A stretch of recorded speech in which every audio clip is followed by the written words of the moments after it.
መልካምነቴን በፊት አሳልፋለሁ እንዳለው ሙሴን ዛሬም ደግሞ እግዚአብሔር መልካምነቱን በፊታችን ስለሚያሳልፍ ከመልካምነቱም ስለምንካፈል እግዚአብሔር የተመሰገነ ይሁን።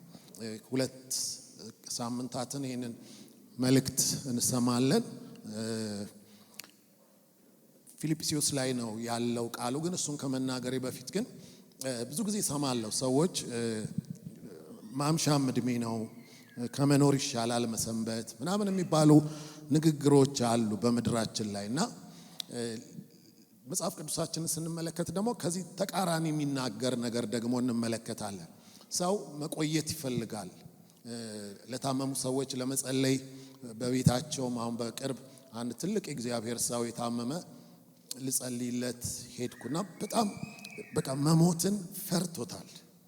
በቃ መሞትን እንደውም ከህመሙ በላይ አንዳንዴ እሱ ፍርሃት ሰዎችን ሲይዛለውና ብዙ እግዚአብሔር የተጠቀመበት ሰራበት። ምናልባት 50 ዓመት በላይም አገልግሏልና ያን ፍርሃት አይበታለሁ። በቃ መቆየት ነው የሚፈልገው። ነገሩ የሚያስቆይ አይነት አይደለም። ያው ጌታ መፈወስ ይችላልና ግን እንደዛ አይነት ፍርሃት አለ። መሰንበት ይፈልጋል ብዙ ሰው። ቤተክርስቲያን ውስጥም ስንመለከት በተለይ አሁን ታያላችሁ። አሁን ጳጉሜ አልፎ መስከረም ምናምን ሲመጣ ያው ብዙ ወንድሞቻችን እችን ቀን ማየት እየፈለጉ አላዩአትም። እኛ ግን ያው ጌታ ረድቶን ይኸው ዛሬም አለን። በጣም የምንልበት እኛም ደስ የምንሰኝበት እንደሆነ ታውቃላችሁ። መስከረም ላይ ያው ፕሮግራም መሪዎች ተዘጋጅተው ነው ይሄንን የሚሉትና በየቀኑ እንደሱ አለ። እውነት ነው፣ መኖር መልካም ነገር ነው። ነገር ግን መጽሐፍ ቅዱሳችንን ስንመለከት ሐዋርያው ጳውሎስ የሚናገረው ነገር በዚህ በፊልጵስዩስ ምዕራፍ 1 ቁጥር 21 እና 23 ላይ እንደዚህ ይላል። ለእኔ ሕይወት ክርስቶስ ይልና ሞትም ጥቅም ነው ይላል። ለእኔ ከጠየቃችሁኝ አለ እኔ መሰንበት አይደለም የምፈልገው። ይሄ መከራ ስለበዛበት ደስተኛ ስላልሆነ ምናምን ስለሆነ አይደለም ያንን ነገር የሚለው። ግን ሁል ጊዜ በእርሱ ዘንድ ያለው ነገር ምንድነው? ይሄ ነው፣ ሊሄድ ነው አለ። ለኔ ከሆነ አለ ሕይወት ክርስቶስ ነው፣ ሞትም ደግሞ ጥቅም ነው ይላል። ከዛ ዝቅ ብሎ ቁጥር 23 ላይ ደግሞ ሲናገር ምን ይላል? ሊሄድ ከክርስቶስም ጋር ልኖር እናፍቃለሁ፣ ከሁሉ ይልቅ እጅግ የሚሻል ነው ይላል። ይሄ ፊልጵስዩስ ምዕራፍ 3ን ሲጀምር ምን ብሎ ነው? ስለ አንድ ነገር ደግሜ ልጽፍላችሁ እኔን አይታክተኝም ብሎ ድጋሚ የሆነ ነገር ድግግሞሽ ያለበት ነገር እንደሆነ ይነግራቸዋል። ስለ አንድ ነገር ደግሜ ልጽፍላችሁ እኔን አይታክተኝም፣ ለእናንተ ግን መልካም ነው ይላቸዋል። መጽሐፍ ቅዱሳችን ብዙ ድግግሞሾች አሉት። 4 ወንጌል አለን። እንደገናም ዘዳግም ብሎም ሲደግም ታያላችሁ። ሕይወት ስለሆነ መረጃ ስላልሆነ ድግግሞሾች አሉና ጳውሎስም ይሄንን ደግሜ ነው መነግራችሁ ግን ይጠቅማችኋል ብሎ ነው። ከዛ ግን የሚላቸው ምንድነው? እኔ ሊሄድ ነው የምፈልገው፣ ከክርስቶስ ጋር መኖር ነው የምፈልገው፣ በዚህ መክረም አይደለም የምፈልገው ይላቸዋል። ሞት ደግሞ ለኔ ጉዳት አይደለም፣ የምፈራው ነገር አይደለም፣ ጥቅም ነው። አንድ ነገር ግን እዚህ ጋር ልበላችሁ ይባላል። አሁንም እኔም ያልኩኝ ነው፣ እርግጠኛ ነኝ ብዙዎቻችንም ስለ ክርስቶስ ቅድም ፓስተር ሲል ነበር ኢየሱስ ይመጣል ማራናታ ምናምን የሚባለው ነገር አለና እግዚአብሔር ይህንን መልእክትም እንትን ካለ በኋላ ሲያሳየኝ በመንፈስ ሰዎች ልብ ጋር ግን አልደረሰም አለኝ። አለ አፍ ላይ አለ፣ ስብከት ላይ አለ። አንድ ጊዜ እንደውም የኔ ፓስተር አሁን ወደ ጌታ ሄዷል። እንደውም እዚህ ጋር ልጁ አለ ሞዶ ፓስተሬ የቤዝ ጊታር ስጫወት የነበረ እሱ አባት የኔም አባቴ ነውና አንድ ቀን በመኪና የሆነች ሴት ጋር ወደሆነ ፕሮግራም ይሄዳሉ እና እሷ ነች መኪናውን የምትነዳውና ይሄድን አለ ስለ መንግስተ ሰማይ ስለ ምጽአት ምናምን ማውራት ጀመረቻል። እኔ ደግሞ ሳቀው ፓስተር እድሜ ዘመኑን ስለ ምጽአት እንዳወራ ነው ወደ ጌታ ሄደው። እድሜ ዘመኑ የመጨረሻ ቃሎቹን ራሱ ስሰማ እንደሱ ነበሩና ያንን ታወራለች አለ። በቃ እንዲዳለን ሰማይ ሰማይ ሰማይ የሆነ ሰዓት ላይ በቃ መንፈስ ቅዱስ ነካኛል፣ ኢንስፓየርድ አደረገችኝ አለ። በጣም እንግዲህ ሰባኪዋ ማለት ነው። በጣም እንደዛ ተነካውና ጮኩኝ አለ መኪና ውስጥ ማራናታ ጌታ ኢየሱስ ሆይ ቶሎና ብዬ ስጮህ አለ ዊ ፓስተር አለችኝ አለ። ገና ልጄንም እኮ አልዳርኩም ገና አለ አፍ ላይ አለ። አስቡት፣ እሱ እስኪነቃቃ ድረስ ነው የሰበከችው።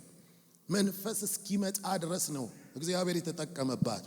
ግን ልብ ጋር አልወረደም።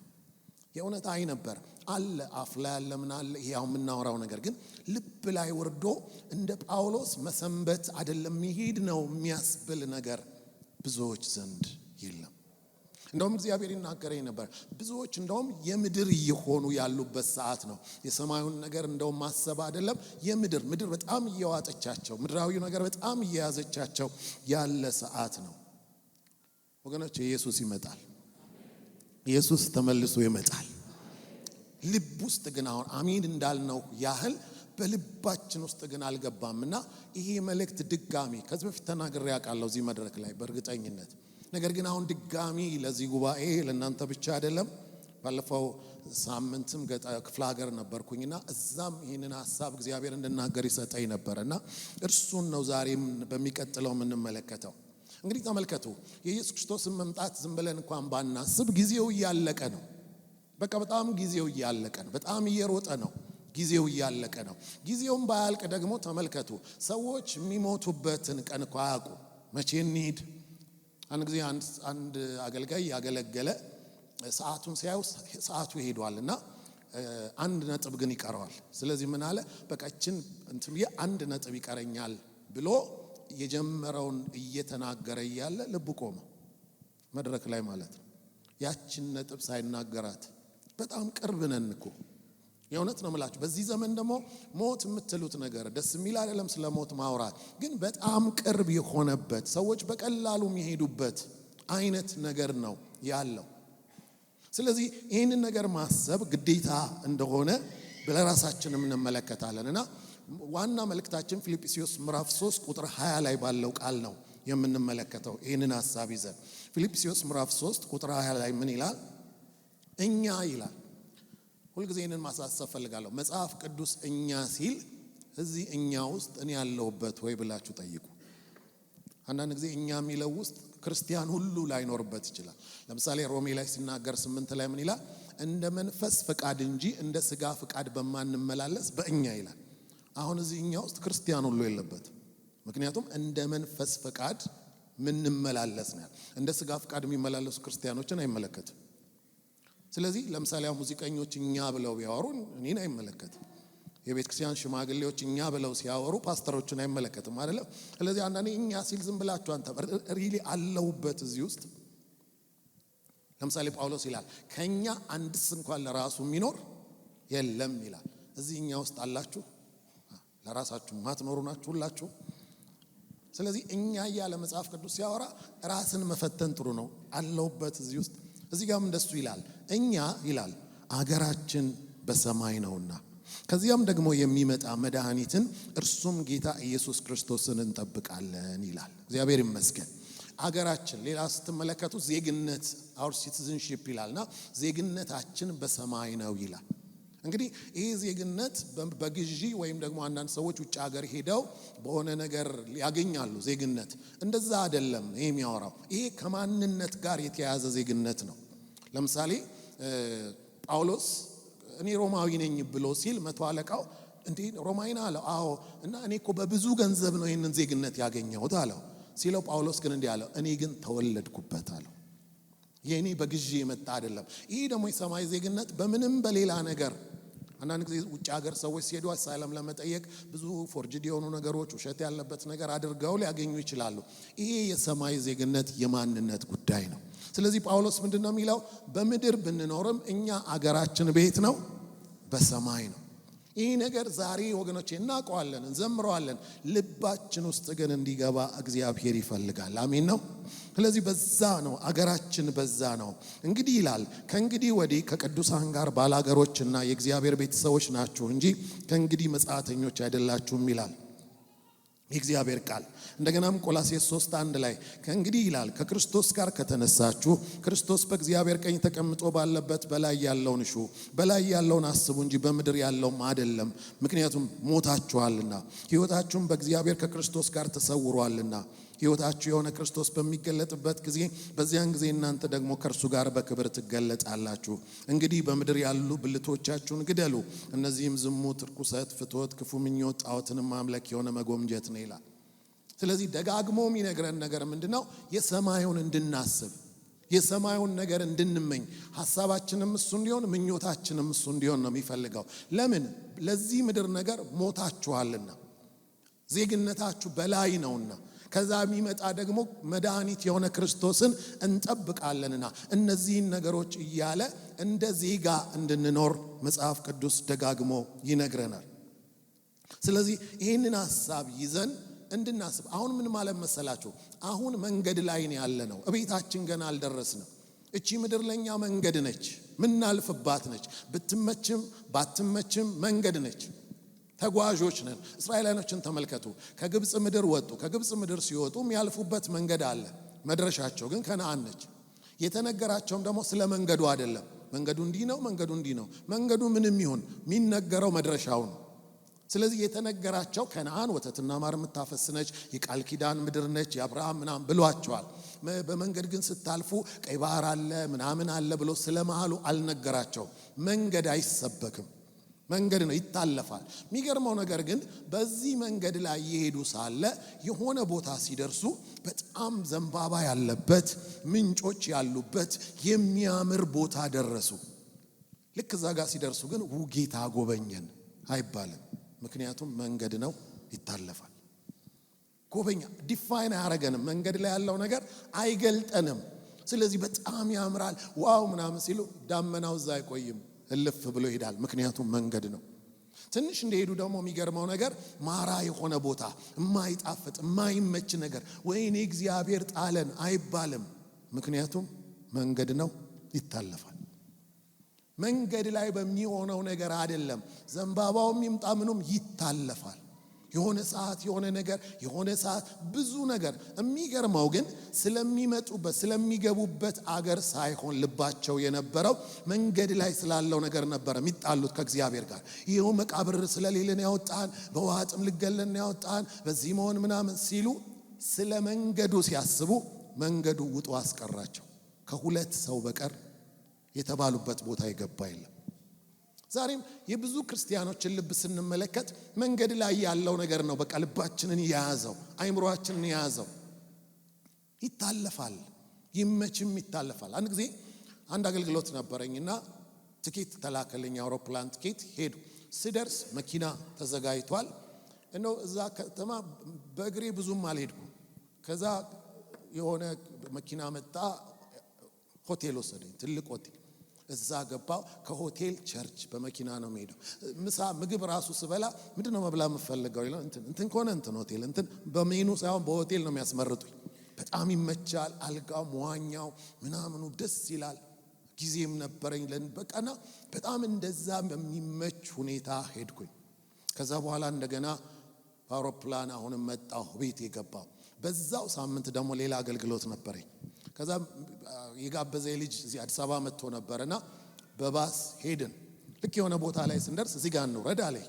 ምን ነው ደረስን እንዴ ስለው አይ አልደረስንም፣ ከዚህ በኋላ ደግሞ ድንጋይ የሚጭን አይሱዙ አለ፣ በሱ ነው የምንሄደው አለኝ። ቶታሊ የሰማይና ምድር ነው። እንደገና ደግሞ ድንጋይ የሚጭነው አይሱዙ ደግሞ ገና ሊጭን ነው የሚሄደው፣ ባዶውን ነው። አይሱዙ ባዶውን ከሆነ እንዴት እንደምትርገበገቡ እኔ አይቻለሁ ተደጋጋሚና። ጨጓራችሁ ወደዛ ሊመጣ ይችላል፣ ኩላሊት ምናምን ስፍራውን ሊለቅ ይችላል። ሻንጣችሁን ራሱ ይዛችሁት እንደገና ደግሞ ውሃ ስለሌለ ምድሩ ላይ ውሃ ያዝ ብሎኝ 2 ሊትር 1.6 ምናምን ይዣለሁ። በረሃ ነው። ደረስን። ሽንት ቤት እንኳን የለውም። ሽንት ቤት ስትሉ ደግሞ ጫካ አይደለም፣ በረሃ ስለሆነ ዛፍም የለውም። ሌሊት ሳክ ነው ማድረው። ትዋኑ የሚዘገንን የሚበላው ምግብ አይሆንም። ውሃ እየቆጠብኩ ነው። በዛ በረሃ ጭዋ አድርጌ አልጠጣም፣ ምክንያቱም ውሃ ስለሌለ። በጣም የሚዘገንን ቦታ ላይ ነው የቆየሁት። ያኛው ሌላ ነው፣ ይሄኛው ሌላ ነው። ግን አንድ ነገር ነው ልነግራችሁ። እዛ በጣም የሚያምር ነገር ውስጥ ሲሆን ጌታ ሆይ አመሰግናለሁ ጎበኘኝ አላልኩትም። ነገ ወደ ቤት እንደምመለስ አውቀዋለሁ። ማስበው ቤቴን ነው። ከዛስ በኋላ የሚገርመው ነገር እኮ ቤቴ እኮ ከዛ የተሻለ ሆኖ አይደለም ጎበኘ። ምክንያቱም የዛ ሰዓት እኔ አልጋ እንኳን አልነበረኝ፣ መሬት ላይ ነበር የምተኛው። ግን እንደዛ ሆነ። ወደ ቤት ተመለስ። እዚህ ደግሞ ሳክቷን ባስተርጓሚ ነበርና ተናግሬ እስኪጨርስ ልጁ እንትን እስኪል በእግሬም በምንም አካለው። ምክንያቱም የትዋን መብላት አያልቅም ማለት ይውላል። እግዚአብሔር ረሳኝ፣ ጌታ ሆይ ትተኸኝ ነው አላልኩትም። ነገ ወደ ቤት እመለሳለሁ። ዛሬ በምትኖሩት ኑሮ ራሳችሁን እየገለጣችሁ ያላችሁ ይህንን የምታልፉበትን ነገ ጥላችሁት የምትሄዱትን አገር አለን ቤት አለን ብለን መንገደኞች ነን የምንል ሰዎች መንገድ ላይ በሚሆነው ነገር ነው አምልኳችንም ደስታችንም እንደገና ደግሞ ከእግዚአብሔርም የምንጣላው ምናዝነው። ወገኖቼ ዛሬ አንድ ነገር ነው እግዚአብሔር የሚላችሁ፣ ከፍም በሉ ዝቅም በሉ መንገድ ነው ይታለፋል። የኛ መገለጫችን ይሄ አይደለም። ቤታችን እዚህ አይደለም። እንሄዳለን። አሁን ወንድም ያለ አይደለም መጣ ጥቂት ቀን ቆይተን እንሄዳለን። እቺ ጥቂት ቀን ልትመችም ላትመችም ትችላለች። የሆነ ነገር ሲሆን ዝናብ ሲመታውም እንሄዳለን፣ ብርድም ቢሆን እንሄዳለን።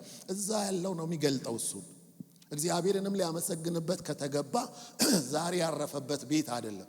ምናልባት ዘመድ ጋር ቢያርፍ ባይመቸው በቃ ናይ ሄድና ይመቸኛል።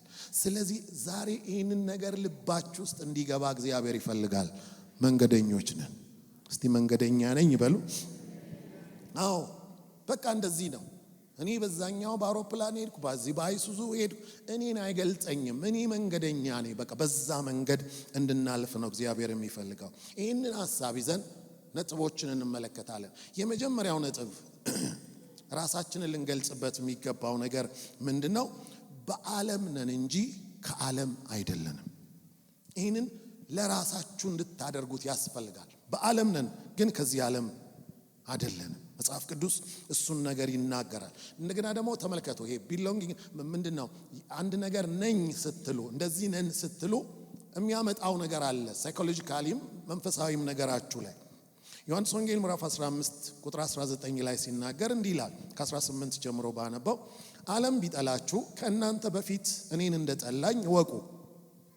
ከዓለምስ ብትሆኑ ዓለም የራሱ የሆነውን ይወድ ነበር። ነገር ግን እኔ ከዓለም መረጥኳችሁ እንጂ ከዓለም ስላይደላችሁ፣ ስለዚህ ዓለሙ ይጠላችኋል።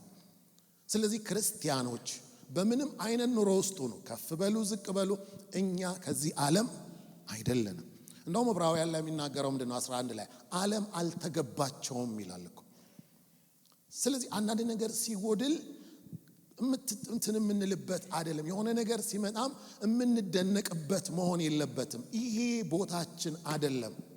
ዓለም የተገባችን አይደለም። እውነት ነው። አሁን የሚሰበኩትን ስብከቶች በየቻናሉ በምኑ ስንመለከት ከምድር የሚያጣብቁ አይነት ነገሮች ናቸው።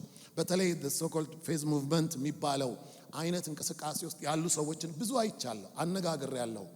የሚገርመው ልክ ይህ እምነት ሲሰበካቸው ብዙ ሰዎች በቃ እንትን ይሆናሉ፣ ረሃብ ውስጣቸው ይገባል። የሚበልጥ ለማግኘት መውረስ፣ መበልጸግ ምናምን። በጣም ብዙዎቹን ስመለከት ረሃብ ማለት ሁሉም ላይ ነው። በዓለም ደረጃ ያለው የምትመለከቱ እንዲህ አይነት ትምህርት ሲሰጣቸው ከብልጽግና ጋር ከፈውስ ጋር ሄልዝ ኤንድ ዌልዝ ነው የሚሉትም ከሱ ጋር የተያዘ ሲሰበካቸው ረሃብ ውስጣቸው ይገባል። ብዙ ያላቸውን ብዙ ይፈልጋሉ። ግን መጽሐፍ ቅዱሳችንን ስናነብ ግን እምነት ውስጣችሁ ሲገባ ረሃብ አይደለም የሚሰጠው። እምነት ውስጣችሁ ሲገባ እፎይ ነው የሚያስብለው። ትረካላችሁ፣ በባዶም በጥቂቱም ትረካላችሁ። መጨመር እንኳን ብትፈልጉ ከርካታ ነው እንጂ የሚጀምረው ከረሃብ አይደለም። ረሃብ የሚጨምርባችሁ እውነቱን እነግራችኋለሁ፣ እሱ የእግዚአብሔር እምነት አይደለም። ስለዚህ አሁን ምንድነው እዚህ ጋር እናንተ ከዚህ ዓለም አይደላችሁም። ኢየሱስ ክርስቶስ 17:14 ላይ እንደዚህ ይላል እዛው ዮሐንስ ወንጌል፣ እኔ ቃልን ሰጥቻችኋለሁ፣ እኔም ከዓለም አይደለሁም።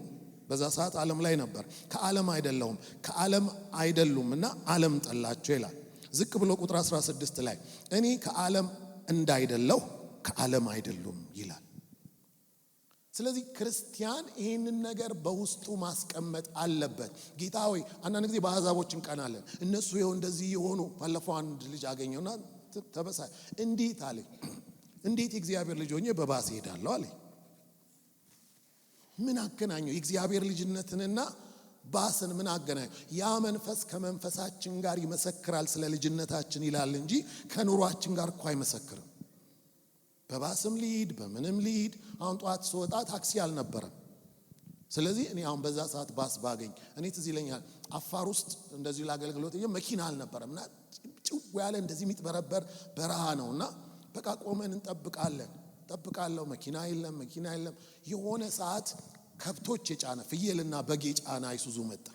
የእውነት እግዚአብሔር ከሰማይ የወረደ ነው መሰለኝ። ጌታው ያመሰግዘል እየወጣው እዛ የሆነ መኪና የሚገኝበት ድረስ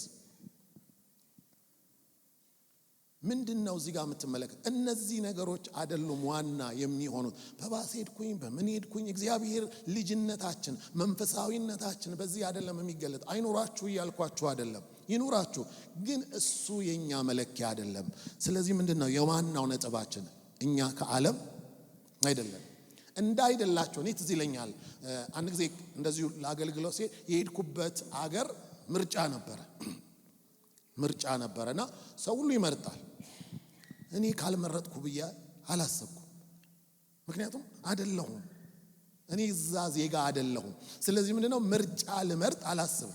ከዛ በኋላ አገሩ ላይ ደግሞ አንድ የሚጎበኛል እነዚህ the seven wonders ከሚባሉት መካከል አንድ በጣም እንትን አለና ለጉብኝት ሄድኩኝ። ስደርስ ሰልፍ ላይ 5 ብር ነው ምናምን ይከፍላሉ። 5 ብር ይከፍላሉ። እኔ ጋር ሲደርስ 150 ይሁን ምናምን ተጠየቅኩኝ። እንዴት እነሱ 5 ብር ከፍለው፣ ምክንያቱም የሀገሩ ዜጋ አብሮኝ አለ። እንዴት እሱ 5 ብር ከፍለው እኔ 150 ብር አላልኩም? ምክንያቱም እኔ ዜጋ አይደለሁም። አትከፉም። ራሱ መድሎ እንደተደረገባችሁ አታስቡ። ለምን አይደለሁም የሚለው ነገር ውስጣችሁ ሲኖር ቅኝታችሁን ይቀይረዋል፣ እይታችሁን ይቀይረዋል። በቃ እዛ ጋር እኔ እንግዳ ነኝ ምንም ነገር ቢደረግ። እነሱም በአገሩ ገንዘብ ጠይቀው እኔን በዶላር ሲጠይቁኝ ነው በቃ እዚህ ጋር ለምንድን ነው እንደዚህ የሚያደርጉኝ? ተበደልኩ አልልም፣ ምክንያቱም የኔ ቦታ አይደለም። ዛሬ እኩል ለመሆን አሁን ባለፈው አንድ ቸርች ላይ ግንባታ ነገር ምናምን ነበራቸውና ይሄው በጣም ተናዶ ነው ወንጌላዊው።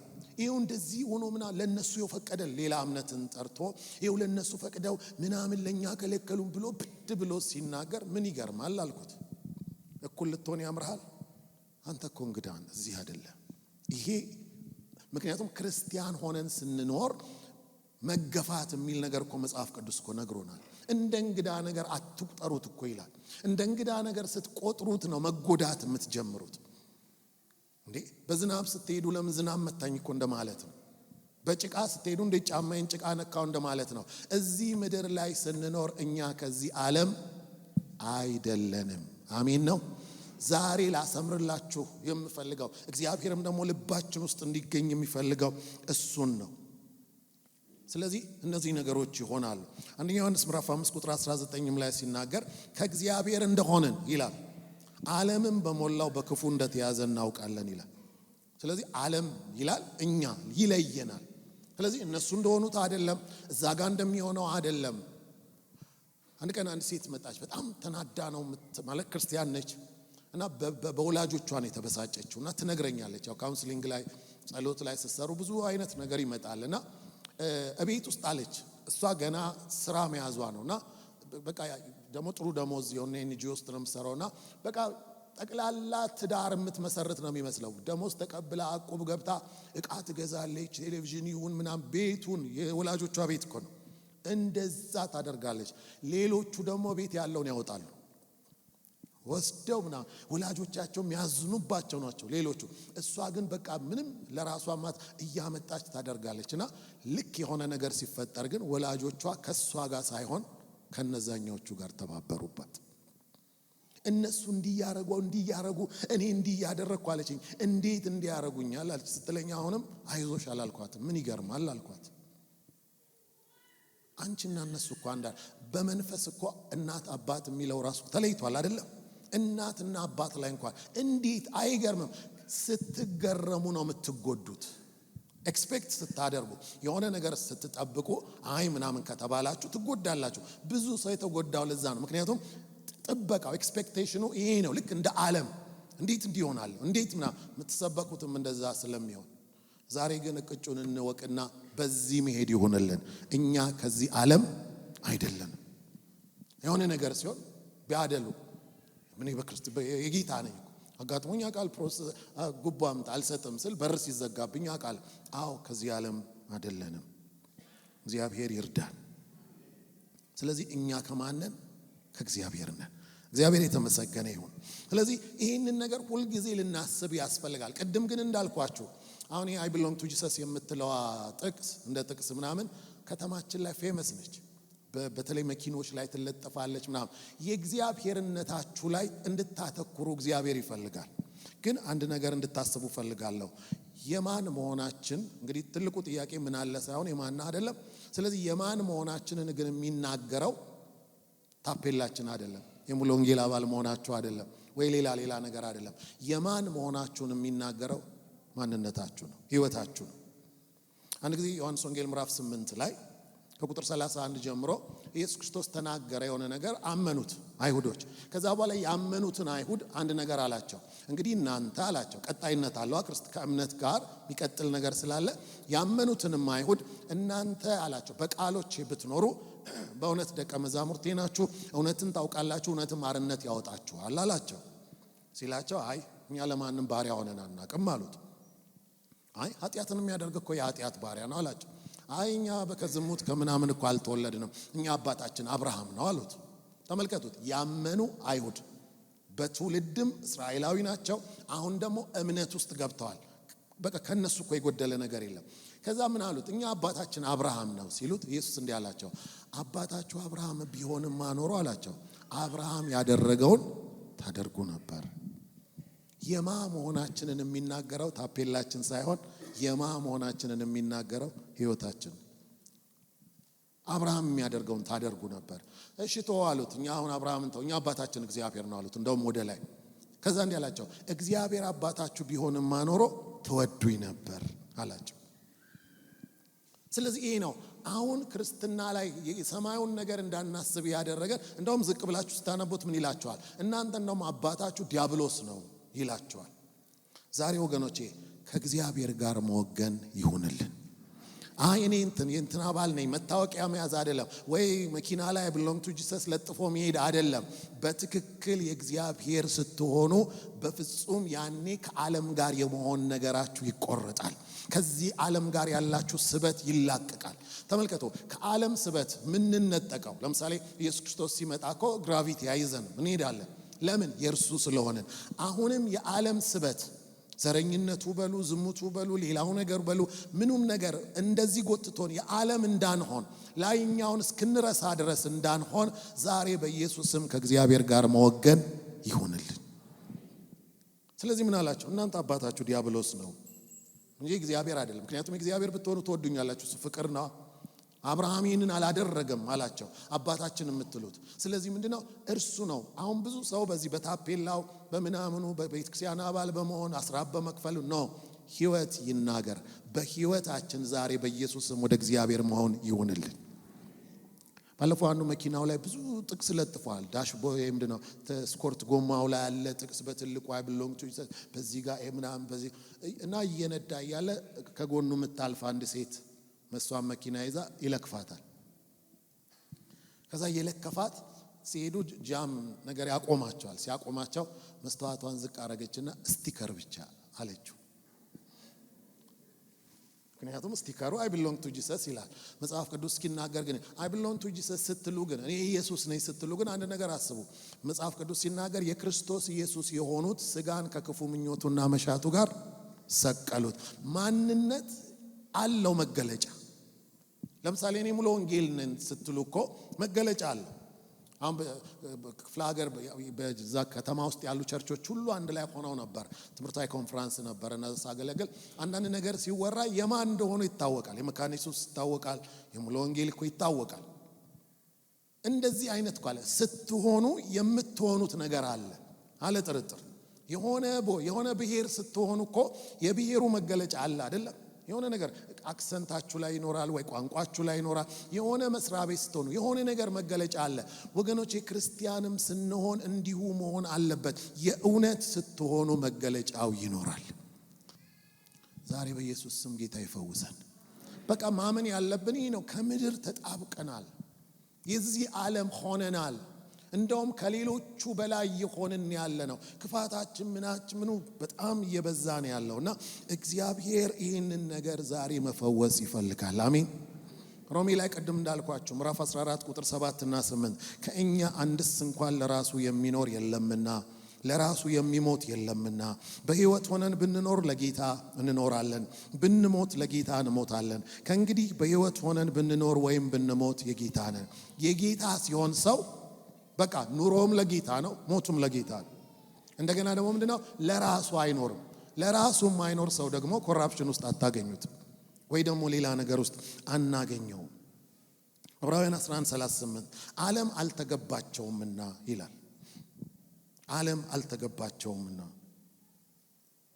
ዕብራውያን 12 ላይ ይሄ በጣም ማሳሰቢያ ነው። መንፈስ ቅዱስም እየተናገረኝ ነው። አሁን ምዕራፍ 12 ከ15 እስከ 17 እናንብብ። የእግዚአብሔር ጸጋ ለማንም እንዳይጎድለው ብዙዎች የሚረክሱበት አንድ መራራ ስር በቅሎ ወደ ላይ በቅሎ እንዳያስጨንቅ ሴሰኛም የሚሆን እንዳይገኝ ወይም ስለ አንድ መብል በኩርነቱን እንደሸጠ እንደ ኤሳው ለዚህ ዓለም የሚመች ሰው እንዳይሆን ተጠንቀቁ ይላል።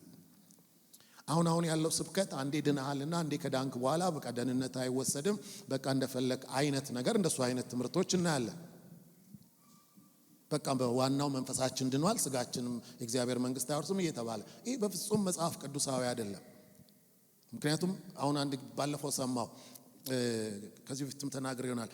ሲልድ ሆነናል። ይሄ ኤፌሶን ላይ የሚናገር ቃል አለ አይደለም? በመንፈስ ታትማችኋል ይላልና እሱ ሲልድ ማለት ነው በእንግሊዝኛው አለ። እሺ ቻናል ላይ ነው። ከዛ በኋላ ሲልድ ማለት መሸፈን ነው።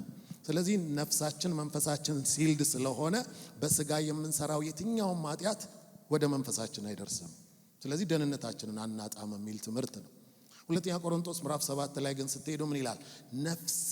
መንፈስን ከሚያረክስ ስጋዊ ምኞት ትርቁ ዘንድ። ምኞቱ ምንድነው? ስጋዊ ነው። የረከሰው ግን ምኑ ነው? መንፈስ ነው የረከሰው። ባለፈውም አንዱ መጣና እኔ አሁን ዝሙት ብሰራ በስጋዬ ነው የምሰራው አለኝ። እሺ ግን በመንፈሴ ስላልሆነ ስጋና ደም ደግሞ የእግዚአብሔርን መንግስት አይወርስምና ችግር የለውም አለኝ። እሺ አዳሚያችን ፍሬ የበላው በመንፈስ ነው በስጋ ነው አልኩት። በስጋው ነው የበላው አለኝ። የሞተው ግን ምኑ ነው አልኩት። መንፈሱ ነው የሞተው። ስጋው ሞቷል እንዴ? አልሞተም። ተመልከቱ ምንድነው የሚለው? ለዚህ ዓለም የሚመች መራራ ስር በቅሎ ብዙዎችን መሳት አለ። አንድ ጊዜ የዚህን ሊመጣ ያለውን ዓለም ኃይል የቀመሱትን የመንፈስ ቅዱስ ተካፋይ የሆኑትን ይላል። በኋላ ግን የካዱትን ይላል አይደለም? ባለፈው አንዱ ይህንን ትምህርት አንዴ ከዳንን አንጠፋም የሚል የሚያስተምር ነውና ይህን ጥቅስ ግን ብዙ ይጠይቋቸው ነበርና መልስ ሲሰጥ ምን አለ?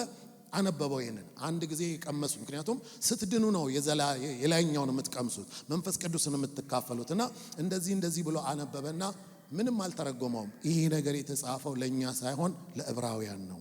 መጽሐፉ ተመልከቱት፣ ዕብራውያን ነው የሚለው። እንዴ ድሮስ ለኢትዮጵያውያን ተብሎ የተጻፈ እንዴ? የለም እኮ ለዕብራውያን የተጻፈውን እኮ ነው የምናነበው። ለኤፌሶን የተጻፈውን እኮ ነው የምናነበው። ማምለጫ ስለሌለ ነው ወገኖቼ። ተጠንቀቁ ይላል እግዚአብሔር መንፈስ። በጥንቃቄ እንድንመላለስ እግዚአብሔር ይርዳን። ሴሰኛ የሚሆን እየሆነ ነው፣ እያየንም ነው። እንደገናም ደግሞ ስትመለከቱ ለዚህ ዓለም እንደውም ተመልከቱ ስለ አንድ መብል ብኩርና ማለት መንፈሳዊ ነገር ነው። አንደኛ መወለድ አይደለም። አንደኛ ስለተወለደ ብቻ አይደለም። ምክንያቱም አንደኛ መወለዱ የሚሰጠው ነገር አለ። የአባቱን እጥፍ ይወርሳል። እንደገና ደግሞ ተመልከቱ የአብርሃም የይስሐቅ ተብሎ የያዕቆብ አይባልም ነበር፣ የኤሳው ነበር እኮ የሚባለው። መለኮታዊ ነገር ነው ውስጡ ያለው። ለነገሩ አንዳንድ ጊዜ ስለተባላችሁ ብቻ አንተን አትበሉ። በተባላችሁ ውስጥ እየኖራችሁ እንደሆነም እርግጠኞች ሁኑ። ስለ ብኩርና አሁንም ልበላችሁ። እግዚአብሔር መጀመሪያ የፈጠረው ማንን ነው? አዳምን ነው አይደለም? የእግዚአብሔር በኩር በሰው ደረጃ እሱ ነው። ነገር ግን በአዳም አይደለም ነገሩ ሄደው፣ በሁለተኛው አዳም በክርስቶስ ነው ነገሩ የተፈጸመው። አብርሃም ጋር እንምጣ። የአብርሃም በኩር ማን ነው? የአብርሃም በኩር ማን ነው? ነገሩ ግን ሄደው በማን? በይስሐቅ። የይስሐቅስ በኩር ማን ነው? የይስሐቅ በኩር ነገሩ ግን ሄደው በማን? በያዕቆብ። የያዕቆብ በኩር ማን ነው? ሮቤል አይደለም? ነገሩ ግን ሄደው በማን ነው? በዮሴፍ። የዮሴፍስ በኩር ማን ነው? ኤፍሬም። ነገሩ ሄደው በማን? ምናሴ ነው። ነገሩ ሄደው በማን ነው? በኩር ተብለው ብኩርና የተገባቸው አሉ። ታዲያ ተብለዋል። እውነትም መጀመሪያ ተወልደዋል። በስጋ መጀመሪያ መወለድን አግኝተውታል። በመንፈስ የሆነውን የብኩርና ክብር ግን ሲይዙ አንመለከትም። እንደ ተራ ሰው ነው የሆኑት። አሁን እኛም የሆነ ነገር ብለናል። ነገር ግን ያንን ላይፍ እየኖርነው ነው። የእውነት በኩር እንደተባልነው በኩርናችንን ይዘን ነው ምን ሄደው። ስለዚህ የሚገርመኝ ደግሞ እኮ ያዕቆብ መጥቶ በቃ እኔ እድሜን ሙሉ ቀልብሃለሁ በኩርናን ሽጥልኝ እኮ አይደለም ያለው። እንደሱ እንኳን ቢሆን እኮ አይመጥንም። ስለ አንድ ምግብ ቁርስ ከሆነ ምናልባት ምሳ ነው የሚሆነው። ምሳውን በልቶ እኮ ራቱን አይደግመውም። እኔ በኩርና ለምን ነው እየተራቡ? ለዚህ ነው እኮ ሰው ኮራፕሽን ውስጥ የሚገባው። ይሄ እዚህ ጋር ያለው መለኮታዊ ነገር መንፈሳዊ ማንነት ቀሎበታል። ስለሱ ጉዳይ አይደለም። ልብላ እንጂ ላግኝ እንጂ። ዛሬ ግን በኢየሱስ ስም እግዚአብሔር ያድነን። ስለዚህ እኛ ከዚህ ዓለም አይደለንም። አሜን ነው። ስለዚህ ምንድነው አስተሳሰባችሁም አመለካከታችሁም እይታችሁም በዚህ የተቃኘ ይሁን። አንድ ቀን ከአገልጋዮች ጋር ተሰብስበናል። ስብሰባ ሳይሆን በምን አጋጣሚ ብቻ ካፌ ምናምን ውስጥ ነውና ትልልቅ አገልጋዮች ነበሩ አብረው። እንደውም ትንሹ እኔ ነኝ ማለት ታወቀው የሚታወቁ ሰዎች ናቸው። ባለቤቴም ነበረች እና ድንገት እንዴት እንደሆነ አላውቅም ብቻ ስለ መንግስተ ሰማይ መወራት ተጀመረ። ስብከት ሳይሆን ወሬ እና አንዱ ጀመረ። መንግስተ ሰማይ ስንሄድ እኮ ወርቅ ነው የምንረግጠው፣ በወርቅ ላይ ነው የምንራመደዋል። አንዱም ተቀበለን አዎ በወርቅ ነው፣ ወርቅ ወርቅ ወርቅ። ሁሉም እየተቀባበሉ በቃ እየተደነቁ እየተነቃቁም ስለ ወርቁ አወሩ። ባለቤቴ ያው ስለምታከብራቸውም ስለምትፈራቸውም ምንም አላለች። ወደ ጆሮዬ ቀስ ብላ ጠጋ አለችና ግን አለችኝ መንግስተ ሰማይ ሄደን ኢየሱስን በሙሉ ክብሩ ስናየው ወርቅ ትዝ ይለናል እንዴ አለችኝ። የእውነት ሲወራ የነበረው እንደዚህ አይነት ሰዎች በዚህ አይምሮ እኮ ብታስገቧቸው ይቆፍራሉ እዛ። የእውነት መቆፈሪያ ካገኙ ይቆፍራል። አሁንም ወርቅ የሚል አገልጋይ እላይም ሲሄድ ኢየሱስን ክብር ጌታ አይደለም ያሉት እነዚህ ትልልቅ ሰባኪዎች ብዙ የተጠቀምኩባቸው ሰዎች አሁንም ወርቅ፣ ሰማይም ወርቅ፣ እዚህም ወርቅ። ወርቅ የሚረገጥ ከሆነ እኮ በቃ ቫልዩ እኮ የለውም። የሚረገጥ መሬት ሁሉ ወርቅ ቢሆን እኮ ቀለበት አታረገው፣ ጆሮ ላይ አታረገው። ደግሞ ከዛ የሚበልጥ ኢየሱስ በክብሩ አለ። ያን ክብር እያየን እውነቷን እኮ ነው። ኢየሱስን በክብር አይቼ እንዴት ነው አይኔን ነቅዬ ስንት ካራት ነው የምለው? የእውነት ይሄ ድካም ነው። ይሄ ዛሬ ፈውስ ያስፈልገዋል። አሜን ነው። አንድ ልጨምርና ለዛሬ እንትን ልበል። ሁለተኛው ነገር ደግሞ ከዚህ ዓለም አይደለንም ስንል እውነት ነው። ከዚህ ዓለም አይደለንም እንጂ በዚህ ዓለም ነው ያለነው። አሁን እሱ እንዲህ አንክድም። እኔ መንግስተ ሰማይ ነው ያለሁት ወይም ደግሞ ምናምን አንልም፣ ወይ ደግሞ መንፈስ ነን ብለን እንትን አንልም ነው። በስጋ እዚህ ነው ያለነው። ሁለተኛው ነጥብ ግን ልባችን ውስጥ ልንጽፈው የሚገባው ነገር ምንድነው? በዚህ ምድር ስንኖር ግን እንግዶችና ምጻተኞች ነን። አሜን ነው። እንግዳ ነኝ እንዘምራለን እኮ እንግዳ ነኝ እኔ ስኖር በዚህች ዓለም ምናምን እንላለን። ግን ሪሊ ልባችን ውስጥ ነው እንግድነት ይሰማችኋል? ኢቭን ቤታችሁ ሆናችሁ እንግድነት ይሰማችኋል? እዚህ ሆናችሁ እንግድነት ይሰማችኋል? ዕብራውያን ምዕራፍ 11 ላይ እንደዚህ ይላል ከ8 እስከ 10 ከዛ 13 እናንብብ። አብርሃም ይላል አብርሃም የተባለው ርስት አድርጎ ሊቀበለው ወዳለው ስፍራ ለመውጣት በእምነት ታዘዘ። ወዴት እንደሚሄድ ሳያውቅ ወጣ።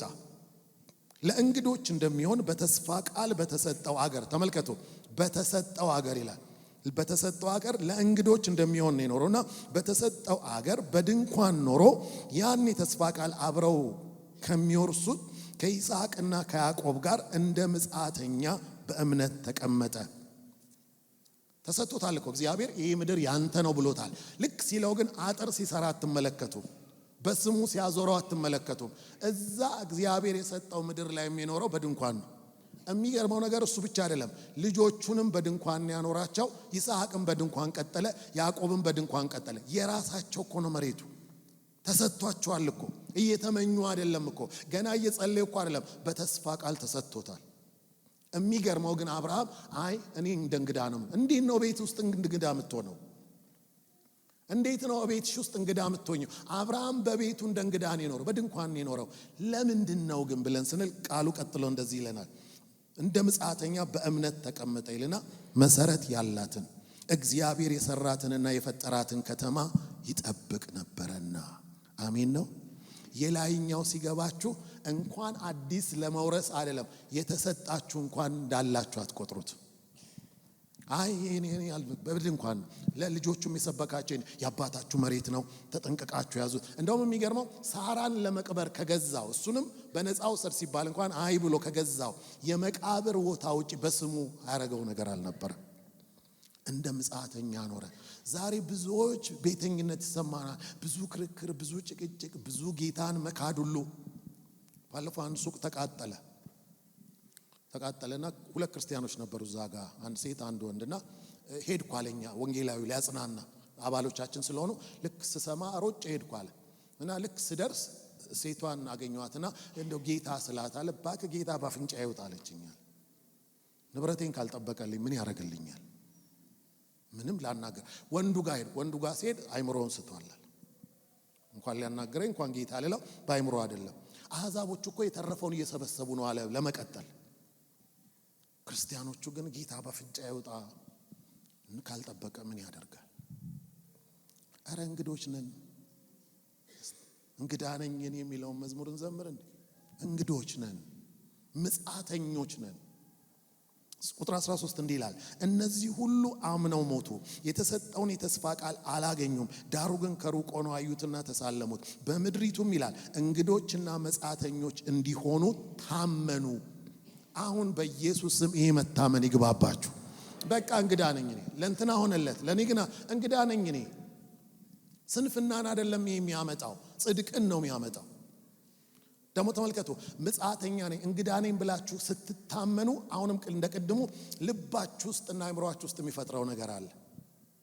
እኔ ያለሁበት ቸርች አንድ ሴት ነበረች፣ ሁለት ልጆች አላት። ባሏ ሄደ አሜሪካን ሀገር። ከዛ በኋላ ፕሮሰሱ ምንድነው? እሱ ይሄዳል፣ ከ3 ወር ወይ ከወር ምናምን በኋላ እነሱ ይሄዳሉና በቃ ተዘጋጅተዋል። ቤት ውስጥ እሁድ ከሰዓት ፕሮግራም እናደርጋለንና እንሄዳለን። በየእሁዱ አገለግላለሁ እዛ እና ተዘጋጅተዋል። ሁሉ ነገር ሬዲ ነው። የሚገርመው ግን 1 ወር ቆየ፣ 2 ወር ቆየ፣ 3 ወር እና አመት ሆነው። አመትም ሲደርስ እዛ ቤት ስትሄዱ የሚሄዱ ናቸው። የሚገርመው አመት አይደለም፣ 2 አመት፣ 3 አመት፣ 5 አመት፣ 10 አመት ሆነ። እኔ ፕሮሰሱ ምን እንደገጠመው አላውቅም።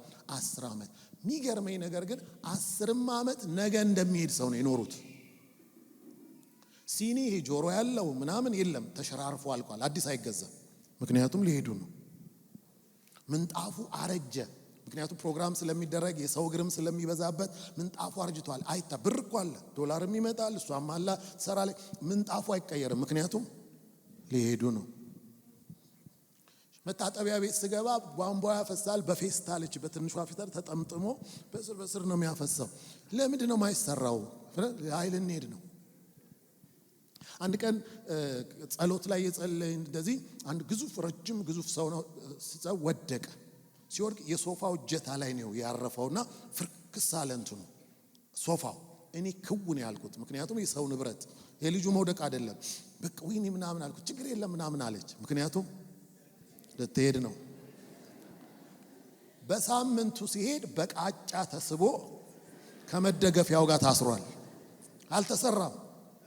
በወርም ሲሄድ በ6 ወርም ሲሄድ በቃ ከነቃጫው ነው። ቃጫው ሲላላ ብቻ ይታደሳል እንጂ እንደዛ ነው። ለምንድን ነው የማይታደሰው? ሊሄዱ ነው። በቃ መኖር አቁመዋል። ሳህኑ አርጅቷል። እንግዲህ 10 አመት ቀላል ጊዜ አይደለም። ልብኑ አርጅቷል። ልብስ አይገዛም። ምን አይል ቤት ውስጥ ልጆቹም መኖር አቁመዋል። ሚስትየዋም መኖር አቁማለች። ደግነቱ ሄዱ ከ10 አመት በኋላ። ግን እኔ ምን ገባኝ መሰላችሁ? ምጽአተኛ ነኝ ስትሉ አሮጌ ምንጣፍ ላይ ያላችሁ ለናንተ አይደለም። አዲሱ ምንጣፍ ለናንተ አይደለም። አሪፍ ሶፋ ለናንተ አይደለም። አሮጌም ቢሆን ቢሰበርም ለናንተ አይደለም። የላችሁም እናንተ። እቺ ሴት እኮ ባሏ ጋር ነች ኦሬዲ። ልጆቹም አባታ የሚወራው እሱ ነው። የሚያጠኑት ራሱ የዚህ ሀገር ትምህርት አይደለም፣ የዛን ነው። የሉም። እንግዶች ነን። አሜን ነው። ምጽአተኞች። አሁን ኑሩ ይመቻችሁ፣ አሪፍ መኪናም ንዳ፣ ባይኖርም ችግር የለውም። እኔ ምጽአተኛ ነኝ። ቆላስይስ 3 ላይ እንዲህ ይላል። አሁንም 1 እና 2 እንግዲህ ከክርስቶስ ጋር ከተነሳችሁ፣ ላልተነሱት አይደለም፣ ክርስቶስ በእግዚአብሔር ቀኝ ተቀምጦ ባለበት በላይ ያለውን እሹ፣ በላይ ያለውን አስቡ እንጂ በምድር ያለውን አይደለም። መዝሙር 39:12 እንዲህ ይላል፣ አቤቱ ጸሎቴን ስማ፣ ጩኸቴንም አድምጥ፣ ልቅሶዬንም ቸል አትበለኝ፣ እኔ በምድር ላይ መጻተኛ ነኝና እንደ አባቶቼም እንግዳ ነኝና። ንጉሡ እኮ ነው ዙፋን ላይ ተቀምጦ ምን ይላል? እኔ ምንድነኝ? መጻተኛ ነኝ። ዙፋን ላይ ተቀምጦ ያውም ደግሞ እኮ እንግዲህ እንደዚህ አይነት ንጉሥ ተንሰራፍቶ ተቀምጦ እንደውም ምን አለ ሲጠቅስ? እንደ አባቶቼ አብርሃምም የእግዚአብሔር ሰው እግዚአብሔርም ሰማ፣ ይስሐቅም ምንም እንግዶች ናቸው፣ ምጽአት የዚህ ምድር አልነበሩም። ዛሬ በኢየሱስ ስም ይሆንልን። አንደኛ ጴጥሮስ ምዕራፍ 2 ቁጥር 11 ወዳጆች ሆይ ነፍስን ከሚወጋ ሥጋዊ ምኞት ትርቁ ዘንድ ይልና እንግዶችና መጻተኞች እንደመሆናችሁ ለምናችኋለሁ። ጴጥሮስ ሲጽፍ ለጻፈላቸው ሰዎች ምንድነው የሚላቸው? ምንድናችሁ? እንግዶች ናችሁ። ቆፍራችሁ ቤት የምትሰሩ አይደለም፣ የምትደላደሉ አይደላችሁም፣ እንግዶች ናችሁ። ሁለተኛ ቆሮንቶስ 5:6 እና 7 እንግዲህ ሁልጊዜ ታምነን በእምነት እንጂ በማየት አንመላለስምና በሥጋ ስናድር ይላል። አሁን በሕይወት ማለት ስናድር ከጌታ ተለይተን በስደት እንዳለን የምናውቅ ከሆነ ይላል። ይህን ታውቃላችሁ? አሁን ከጌታ ተለይተን ያለ ነው እንዴ? የጌታ ነኝ። አዎ በአካል ግን አሁን ያለነው እኮ ጌታ በዛ ነው ያለው። ጳውሎስ ምን ይላል? ታምነና ከጌታ ተለይተን ያለ ነው ይላል። ከጌታ ተለይተን በስደት እንዳለን የምናውቅ ከሆነ አሁን በምንድን ነው ያለነው? ስደተኛ ነን። እኔ ኢትዮጵያዊ ነኝ። አዎ ኢትዮጵያዊ ስደተኛ ነኝ፣ ኢትዮጵያ ውስጥ ራሱ። ምክንያቱም ሀገራችን በሰማይ ነው። አሜን ነው። ያው አሜን አያስብልም፣ ግን አሜን። ስደተኞች ናችሁ ይላል። ቀጥሎ እንደዚህ ይላል፣ እንደዚህ የምናውቅ ከሆነ ታምነናል ይልና ይልቁንም ከሥጋ ተለይተን ሞተን ማለት ነው በስደት መኖር በጌታም ዘንድ ማደር ደስ ይለናል። በላይ ያለው ይበልጣል። አሜን ነው። የተዘጋጀልን ነገር ይበልጣል። ስለዚህ ምንድነው ጳውሎስ የሚለን? እንዲህ ኑሩ፣ ሲኖራችሁም እንዲህ ኑሩ። ይሄ ቅኝት ይቀይራል። ምክንያቱም ምልከታ፣ ይሄ አስተሳሰብ፣ እይታ የምንለው ነገር በጣም ይቀር። ለምሳሌ አሁን አንድ ሰው ከሴቶች መካከል እስቲ በጡት ማስያዣና በፓንት እዚህ ጋር የምትቆም ብዬ ብጠራ አንድም ሰው አላገኝም። እንደው ልገኝ ብላ ማውለቅ ብትጀምርም እዛው ነው የምንይዛት አይደለም? በፍጹም አይሆንም። ግን ሁላችንም ዋና ቦታ ብንሄድ ይሄ ነገር እንግዳ ይሆናል። እኛም እንዴት ሯጮች እኮ ፓንት አድርገው ነው ኦልሞስት የሚሮጡት። እንዴት ደራርቱ እንደዚህ የጨዋ ልጅ ሆና ራቁቷን አንልም። ለዛ የሚመጥን ነው። እውነት አንጻራዊ ነች እያልኳችሁ አይደለም። ግን ጭንቅላታችን ላይ የሆነ ነገር ሲኖር እይታችን ሲለወጥ ነገሩም እንደዛው ነው የሚሆነው። ስለዚህ አሁንም ከዚህ ዓለም አይደለሁም፣ አሁንም እኔ እንግዳ ነኝ፣ ምጽአተኛ ነኝ የሚለው ነገር በኢየሱስ ስም በልባችን እየታተመ ይሁን። ስለዚህ እንዲህ ስንሆን ምንድነው? የላይኛውን ነው የእግዚአብሔርን መንግስት ጽድቁን ፈልጉ። ጸሎት ሲያስተምር ኢየሱስ ምንድን ነው ያለው? በሰማያት የምትኖር አባታችን ሆይ፣ ልመና አይደለም። ስምህ ይቀደስ፣ ልመና አይደለም። የመጀመሪያው ልመና ምንድነው? መንግስት ትምጣ። መንግስት ነው መጀመሪያ። 33 ላይ ይወርድና አስቀድማችሁ የእግዚአብሔርን መንግስት ፈልጉ። በላይ ያለውን የሚሻልብን ያላችሁ በላይ ያለውን የሚናፍቅ ነው ወይስ እንደ ቅድሟ ሰው እስኪጮ ድረስ መስበክ የምትችል ነገር ግን ነገሩ ይሁን ሲባል ግን ይቅርብኝ የምትል አይነት ሰባኪዎች ናችሁ? ዛሬ እግዚአብሔር በኢየሱስ ስም ፈውስ ያምጣ። በቃ በኢየሱስ ክርስቶስ ስም እንደው ይንቀለን ከዚህ ነገርና እግዚአብሔር ይህንን እንድንል በዚህ ሁኔታ ውስጥ እንድንኖር ነው እግዚአብሔር የሚፈልገውና ሁለቱን ነጥብ ያዙልኝ። በሚቀጥለው ሳምንት ሁለት ሌሎችን እንጨምራለን። እኛ ከዚህ ዓለም አይደለም። አንዳንድ ነገር ሲሆን እንዲህ ሆነ በጌታ ሆነ እንደዚህ እንዴት ይሆናል ምናምን ሊል ይችላል። እኔ ትዝ ይለኛል አንዴ አገልግሎት ውስጥ ገባሁ። ይሄ ኢየሱስ ቤቴ ሲገባ የሚል አንድ መዝሙር አለ። ቪሲዲውን ሳየው ልጁ የሆነ አዛባ ሚዝቅ ቁሽሽ ያለ ልብስ የለበሰ ምናምን ነበረና ልክ ጌታን ሲያገኝ ኑሮ ቤቱ ሲቀየር ልብሱ ሲቀየር ምናምን ታያላችሁ። በቃ ብልጽግና ወንጌል ማለት ይሄ ነው። ማለት ሰውየው ላይ ምንም የተሰራ ነገር ልብሱ ተቀየረ። ኢየሱስ ቤቱ ሲገባ እኔ ሰማሁትና አየሁትና እኔ ኢየሱስን ከማግኘቴ በፊት እርቦኛ አያውቅም። ኢየሱስን ከማግኘቴ በፊት እኔ ልብስ አጥቼ አላውቅም። የሰው ውራጅ ለብሼ አላውቅም። ይሄ ኢየሱስ ቤቴ ከገባ በኋላ ነው ችግር ያየሁት። ማይመች ነገር ያየሁት፣ ዓለም ማትመች መራብን መጠማትን ያየሁት። የሆነ ጊዜ ትዝ ይለኛል አገልግሎት ውስጥ ገባሁ። ከዩኒቨርሲቲም የነበረኝ ውጭ ሀገርም ሊሄድ ጨርሼ ሜዲካል ምናምን ውጭ ሀገርም ያለው ዩኒቨርሲቲዎች ተቀብለውኝ ሜዲካል ምናምን ጨርሼ እዚህ ዩኒቨርሲቲ ነበር ልሄድ ስል ጌታ መጣና እኔ እዚህ ምድር ነው የምፈልገው አለኝ። አትሄድም፣ የትም አትሄድም።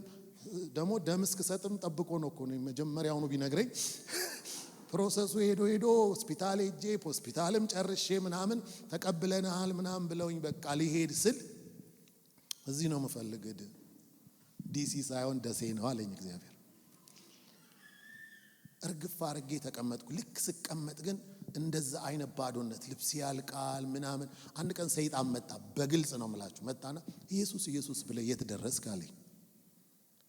ምን ላሳየው? 5 ሳንቲም ኪሴ ውስጥ የለም። ከወር እስከ ወር በእግሬ ነው የምሄደው። ይርበኛል፣ ይጠማኛል። ልብስ የሰው ውራጅ ነው፣ ያውም ደግሞ እኮ የተቀደደ ምንም የማሳየው ነገር አልነበረኝም። ግን አንድ መልስ ነበረኝ። ኢየሱስ ኢየሱስ ብለ የት ደረስክ ሲለኝ በአብ ቀኝ ከመቀመጥ ውጭ የት ልድረስልህ አልኩት። ከዚህ የሚበልጥ የለም። የእውነት ነው ምላችሁ። ይሄን ጥያቄ ድጋሚ ጠይቆኝ አያውቅም። ገንዘብ ባሳየው ሲጎድል ይመጣል። ጨርቅ ባሳየው ሲጎድል ወይም የሚበልጥ ያሳየኝና ይኸው እኮ እሱ ሊለኝ ይችላል። በአብ ቀኝ ሰማይ ያለው አይበልጥም? እየራበኝ እኮ ነው። ልጅነቴን አልጠራጠረውም። ሲርበኝ የራበው የእግዚአብሔር ልጅ ነኝ እላለሁ እንጂ አልተሳካም የሆነ ነገር በቃ ያልተሳካለት ስኬቴ በመንፈሳዊ ዓለም ነው። እውነት ነው። አሁን እየተራብኩ አይደለም። እግዚአብሔር ደግሞ ዘመን ያመጣል አይደለም፣ ያልፋል። ስለ መንገድ ግን ከእግዚአብሔር ጋር አልጣላም። መድረሻዬን አውቀዋለሁ። የከበረ ስፍራ፣ ሐዘን የሌለበት፣ ጭንቀት የሌለበት ፍርሃት እነሱን አይደለም፣ አባቴን ጌታዬን በክብር የማይበት የዘላለም ቤት እግዚአብሔር አስቀምጦልኛል። ኢየሱስም ያለው እሱን አይደለም፣ መጣለው ወስዳቸዋለሁ። እስኪ ወስዳቸው ግን ያዩት መከራ። ስለዚህ ዛሬ እግዚአብሔር ምንድነው የሚለው? ሀገራችን ቤት ነው፣ በሰማይ ነው። በሰማይ ነው ብቻ አይደለም፣ ከዛ ደግሞ የሚመጣን ጌታ ምን እንላለን? የሚወስደንን እንናፍቃለን። ዛሬ በኢየሱስም ይሄ መናፈቅ በልባችሁ ይግባ። ጸልያለን።